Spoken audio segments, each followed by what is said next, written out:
حضرت صلی اللہ علیہ وآلہ وسلم پر وحی کا ابتدائی دور اچھے سچے پاکیزہ خوابوں سے شروع ہوا۔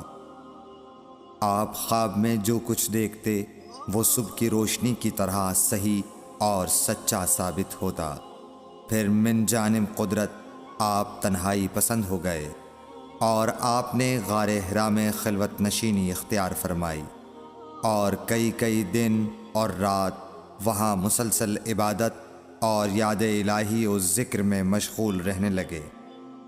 جب تک گھر آنے کو دل نہ چاہتا توشہ ہمراہ لیے ہوئے وہاں رہتے۔ توشہ ختم ہونے پر ہی اہلیہ محترمہ حضرت خدیجہ رضی اللہ تعالی عنہا کے پاس تشریف لاتے اور کچھ توشہ ہمراہ لے کر پھر وہاں جا کر خلوت گزین ہو جاتے۔ یہی طریقہ جاری رہا یہاں تک کہ آپ پر حق منکشف ہو گیا اور آپ غار حرا ہی میں قیام پذیر تھے کہ اچانک حضرت جبرائیل علیہ السلام آپ کے پاس حاضر ہوئے اور کہنے لگے کہ اے محمد پڑھو۔ آپ فرماتے ہیں کہ میں نے کہا کہ میں پڑھنا نہیں جانتا۔ آپ صلی اللہ علیہ وسلم فرماتے ہیں کہ فرشتے نے مجھے پکڑ کر اتنے زور سے بھینچا کہ میری طاقت جواب دے گئی۔ پھر مجھے چھوڑ کر کہا پڑھو۔ میں نے پھر وہی جواب دیا کہ میں پڑھا ہوا نہیں ہوں۔ اس فرشتے نے مجھ کو نہایت ہی زور سے بھینچا کہ مجھ کو سخت تکلیف محسوس ہوئی۔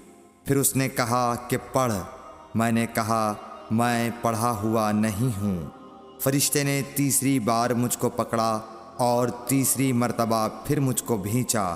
پھر مجھے چھوڑ دیا اور کہنے لگا کہ پڑھو اپنے رب کے نام کی مدد سے جس نے پیدا کیا اور انسان کو خون کی پھٹکی سے بنایا۔ پڑھو اور آپ کا رب بہت ہی مہربانیاں کرنے والا ہے۔ بس یہی آیتیں آپ حضرت جبرائیل علیہ السلام سے سن کر اس حال میں غار حرا سے واپس ہوئے کہ آپ کا دل اس انوکھے واقعے سے کانپ رہا تھا۔ آپ حضرت خدیجہ کے ہاں تشریف لائے اور فرمایا کہ مجھے کمبل اوڑھا دو، مجھے کمبل اوڑھا دو۔ لوگوں نے آپ کو کمبل اوڑھا دیا۔ جب آپ کا ڈر جاتا رہا تو آپ نے اپنی زوجہ محترمہ حضرت خدیجہ رضی اللہ تعالی عنہا کو تفصیل کے ساتھ یہ واقعہ سنایا اور فرمانے لگے کہ مجھ کو اب اپنی جان کا خوف ہو گیا ہے۔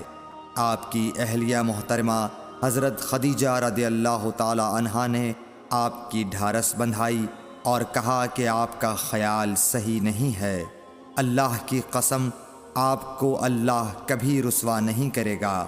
آپ تو اخلاق فاضلہ کے مالک ہیں۔ آپ تو کنبہ پرور ہیں، بے کسوں کا بوجھ اپنے سر پر رکھتے ہیں، مفلسوں کے لیے آپ کماتے ہیں، مہمان نوازی میں آپ بے مثال ہیں اور مشکل وقت میں آپ امر حق کا ساتھ دیتے ہیں۔ ایسے اوصاف حسنہ والا انسان یوں بے وقت ذلت و خواری کی موت نہیں پا سکتا۔ پھر مزید تسلی کے لیے حضرت خدیجہ رضی اللہ تعالی عنہا آپ کو ورقہ بن نوفل کے پاس لے گئیں جو ان کے چچا زاد بھائی تھے اور زمانہ جاہلیت میں نصرانی مذہب اختیار کر چکے تھے اور عبرانی زبان کے کاتب تھے۔ چنانچہ انجیل کو بھی حسب منشائے خداوندی عبرانی زبان میں لکھا کرتے تھے۔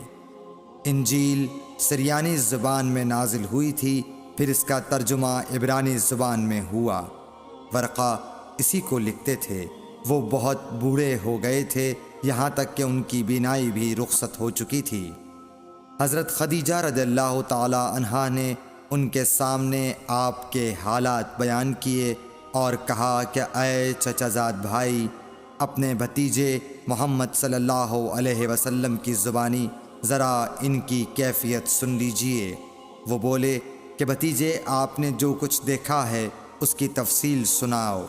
چنانچہ آپ صلی اللہ علیہ وآلہ وسلم نے از اول تا آخر پورا واقعہ سنایا، جسے سن کر ورقہ بے اختیار ہو کر بول اٹھے کہ یہ تو وہی ناموس معزز رازدان فرشتہ ہے جسے اللہ نے حضرت موسیٰ علیہ السلام پر وحی دے کر بھیجا تھا۔